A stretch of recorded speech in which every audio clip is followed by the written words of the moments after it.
अस्सलाम वालेकुम। उम्मीद करती हूँ कि आप सब खैरियत से होंगे, ठीक ठाक होंगे, खुशबाश होंगे। सो जी, वेलकम करती हूँ अपने यूट्यूब चैनल पर। तो जो लोग मेरे चैनल पर नए आए हैं वो मेरे चैनल को सबसे पहले तो सब्सक्राइब कर दें, और उसके बाद अगर वीडियो अच्छी लगे तो वीडियो को भी लाइक कर दें और शेयर कर दें। तो यहाँ पर जी मुझे सूट करना था अपना एक शीलिंग, और ये था विंटर का एक सूट जो कि मैं पिंडी से लेकर आई थी। और बहुत बहुत अच्छा स्टफ़ है, लेकिन ये है कि आपको बहुत देखभाल के वहाँ से लेना पड़ता है। और ये मैं लेकर आई थी राजा बाज़ार से, क्योंकि आप सबको पता है कि राजा बाज़ार पिंडी से बहुत ही सस्ते दामों में और बहुत ही रीज़नेबल प्राइसेस में आपको ड्रेसेस मिलते हैं। और वहाँ पर आपको अपने होशो हवास खोल के रखने पड़ते हैं, क्योंकि आपको चूना लगने में देर नहीं लगेगी।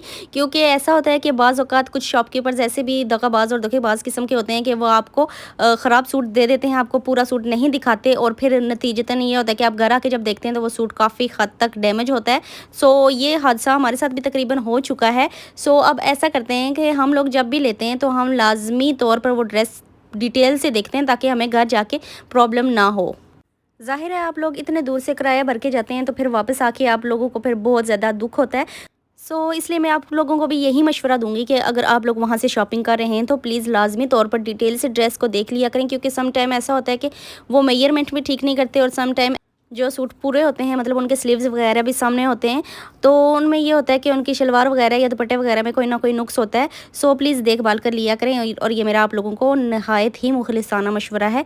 और अब ये सेकंड ड्रेस है और ये पीच कलर का है, और इसकी एम्ब्रॉयडरी मुझे काफ़ी ज़्यादा पसंद आई थी। और मज़े के बाद इसका सबसे ज़्यादा जो मुझे पसंद आया था वो इसकी नेक लाइन थी। और एक और बात कि इसकी शलवार में थोड़ा-सा नुक्स था, लेकिन वो मैंने सिलाई करते हुए उसको मैंने मैनेज कर लिया था। और अगर आप लोगों के साथ भी ऐसा हो तो फिर क्या ही हो सकता है कि अगर आप दूर से गए हों और वापस ना जा सकते हो, फिर आपको उसी में से मैनेज करना पड़ता है। तो पहले तो मुझे काफ़ी ज़्यादा हैरानगी हुई कि इतना ज़्यादा देखभाल के मैंने लिया, फिर भी निकल आया नुक्स। लेकिन ख़ैर, अब जो नसीब में लिखा हो तो वो फिर आपके पास पहुँच के ही रहता है। दूसरी बात ये कि जब आप लोग वहाँ से शॉपिंग करें तो आप पूरी गली में एक बार घूम लें, विज़िट कर लें, आपको अंदाज़ा हो जाएगा कि किसकी प्राइसेस ज़्यादा हैं और किसकी प्राइसेस कम हैं, और फिर उसके बाद आप मेयार वगैरह देख के आप शॉपिंग कर सकते हैं। और यहाँ पर जी आज दिन को खाना बनाने का मूड नहीं था, तो हमने क्या किया कि चपली कबाब और आलू के नान बाज़ार से मंगवा लिया, और उसके साथ लस्सी वगैरह पी। लस्सी तो खैर होममेड थी, जो कि हमें फैमिली में से ही किसी ने भेजी थी। और यहाँ पर मैं अपने मैट्रेस का कवर चेंज करने वाली हूँ, क्योंकि पुराना जो कवर था वो मैंने दूसरे वाले मैट्रेस पर डाल दिया था, और अब मैंने न्यू लेना था। और जो मैंने न्यू लेकर आई हूँ वो भी मैं राजा बाज़ार से लेकर आई हूँ, और ये तकरीबन मेरा ये शॉपिंग व्लॉग ही बन गया है एक किस्म का। सो अब आपको उसके बारे में मैं डिटेल दूँगी आगे चल के, और वो मैंने साथ साथ ही वॉइस ओवर किया है। अगर तो आपने अच्छी शॉपिंग करनी है और सस्ती भी करनी है तो आप लोग राजा बाज़ार जा सकते हैं रावलपिंडी में। और ये बहुत ही ज़बरदस्त बाज़ार है, लेकिन सिर्फ बात वही है कि आपको देखभाल कर ही चीज़ें लेनी पड़ेंगी।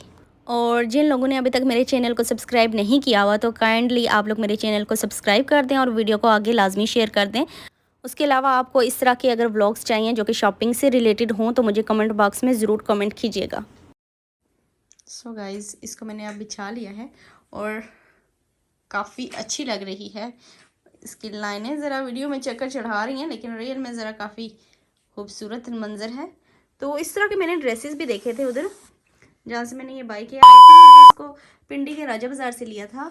और मुझे ये और इसके साथ एक बेड शीट थी, दोनों 3500 के मुझे पड़े थे। और वो बेड शीट फ्रिल वाली थी, वो भी मैं आपको अभी ही दिखा देती हूँ ताकि आप लोगों को आइडिया हो जाए। और ये काफ़ी ज़्यादा नरम लेकिन मोटा कपड़ा है, और विंटर के लिहाज से तो बहुत बेस्ट है। आप लोग इसको बिछा सकते हैं। शायद इसको पोलिस्टर या कुछ इस टाइप का, या क्रिस्टल कुछ इस टाइप का ही नाम है। पोलिस्टर तो खैर नहीं कहेंगे।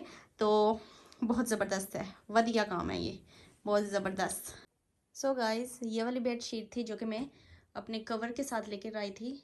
मैट्रेस का फिटेड कवर जो होता है उसके साथ। और ये बेड शीट भी उसी मटेरियल की लग रही है और काफ़ी अच्छी है। मोटी वाली जो कॉटन होती है आई थिंक ये वो है, और ये विंटर के लिहाज से बेस्ट है। और इसके साथ फ्रिल भी लगी हुई है, क्योंकि मेरा बेड किंग साइज़ का है। सो उसके साथ हमेशा मुझे जो पसंद रहती है वो फ्रिल वाली बेड शीट ही पसंद रहती है, क्योंकि उसका ये होता है कि वो बार बार निकलती नहीं है एक तो। दूसरा ये कि फिटेड अगर आपने नीचे बिछाई हो अपने मैट्रेस पर तो फिर उससे तो बिल्कुल भी नहीं अपनी जगह से ऐसे रखती। तो अभी तो मैंने इसको खैर सेट नहीं किया, तो मैं आपको सिर्फ इसको दिखा ही रही हूँ कि ये किस तरह की है। तो इसकी फील्ड भी मैं आपको चेक करवा देती हूँ। ये इस तरह की इसकी फील्ड है, और ये साथ उन्होंने पाइपिंग भी दी हुई है।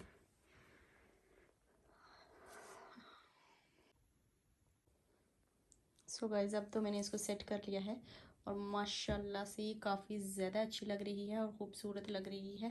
साइड टेबल्स की मैं वीडियो नहीं बना रही क्योंकि मैंने साइड टेबल्स पर बहुत ज़्यादा सामान रखा हुआ है, charger and phone and everything, tissue वगैरह, सो बेसिक ज़रूरत की चीज़ें, तो इसलिए मैं साइड टेबल्स की वीडियो नहीं बना रही। और अभी मैंने बेड शीट्स उठा के नीचे रखी हैं और अब उनको मैं समेटूँगी। सो बेड शीट्स को चेंज करना चाहिए, तकरीबन आप हर सेकेंड वीक उसको चेंज किया करें, क्योंकि एक वीक के बाद तो खैर इतनी ज़्यादा गंदी नहीं होती, लेकिन सेकेंड वीक तक आपको उसको चेंज कर लेना चाहिए, क्योंकि इस तरह ये होता है कि जो जर्म्स वगैरह होते हैं एंड वैसे भी सफाई सुथराई का ख्याल रखना चाहिए, तो उसको लाजमी चेंज किया करें। तो मुझे तो नित नहीं हर डिज़ाइन की बेड शीट्स पसंद हैं, मतलब जो मेरे बेड को सूट करती हूँ, तो ये मेरे बेड के साथ मैच भी करती हैं, क्योंकि मेरे बेड का कलर थोड़ा सा सुनहरी टाइप का है, बिल्कुल गोल्डन नहीं है, हल्का सुनहरी है। सो काफ़ी ज़्यादा माशाल्लाह अच्छी लग रही है। तो अब तो मैंने इसके नीचे फिटेड शीट दोबारा से न्यू वाली लेके आई हूँ और उसको मैंने बिछा दिया है। सो वो अब काफ़ी टाइम निकल जाएगा इंशाल्लाह। तो अब ये विंटर के लिहाज से थी, वैसे तो मैं गर्मियों की जो लाती हूँ वो मैं सॉफ्ट कॉटन की लाती हूँ, तो वो भी फ्रिल वाली होती हैं, तो ये भी फ्रिल वाली है। सो अब ये विंटर की है तो इसको भी तकरीबन 2 हफ्ते चलाऊँगी, फिर उसके बाद इसको वॉश करके फिर नेक्स्ट बेडशीट का टाइम आएगा। सो ये सब कुछ घरेलू रूटीन के काम हैं जो कि चलते रहते हैं।